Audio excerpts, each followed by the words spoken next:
போன வீடியோவில் ஏஜென்ட் எடுக்கிறது பெஸ்ட்டா இல்லை ஆன்லைன் எடுக்கிறது பெஸ்ட்டான்னு பார்த்தோம். ஒரு சின்ன சாம்பிள் எக்ஸாம் சொல்கிறேன். நம்ம எங்கிட்ட இன்சூரன்ஸ் பண்ணுற நண்பர் ஒருத்தர் வண்டியில் போயிட்டு இருந்தார் சென்னையிலேருந்து கரூருக்கு.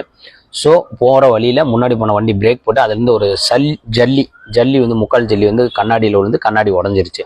ஸோ இமீடியட்டாக எனக்கு 2 பேர் வாக்குவாதம் பண்ணியிருக்காங்க அந்த லாரிக்காரங்க இவங்களு. ஸோ வந்து அவன் வந்து நீங்கள் இன்சூரன்ஸ் கிளைம் பண்ணிங்க கிளம்புங்க அப்படின்ட்டான். அப்புறம் எனக்கு உடனே கூப்பிட்டாரு, மாமா இன்சூரன்ஸ் கிளைம் பண்ணிங்களா? கரெக்டு தாங்க, நம்மளுக்கு வந்து பேக்கேஜ் பாலிசி. ஸோ 70% தான் கிளைம் ஆகும். உதாரணத்துக்கு உங்களுடைய கண்ணாடி வந்து 10,000 ரூபா வரும். ஸோ 7,000 ரூபா இன்சூரன்ஸில் கிளைம் ஆகும். எக்ஸஸ் அமௌண்ட் 1000 ரூபா பிடிச்சிப்பாங்க, 6,000 ரூபா கிளைம் ஆகும். ஸோ மிச்சம் 4,000 ரூபா வந்து நீங்கள் கை காசு கொடுக்கணும்.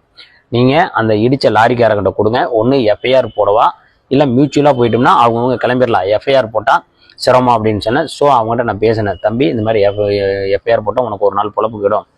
இன்சூரன்ஸ் கிளைம் பண்ணால் இவ்வளோ எக்ஸஸ் அமௌண்ட் 1000 ரூபா பிடிச்சிப்பாங்க, பேக்கேஜ் இவ்வளோ பிடிச்சிக்குவாங்க. ஸோ நமக்கு கிடைக்கிறது வந்துட்டு பார்த்தீங்கன்னா 60% தான் கிளைம் கிடைக்கும் அவரோட பாலிசிக்கு அப்படின்னு எடுத்து அந்த பாலிசியோட இதை புரிய வச்சேன்.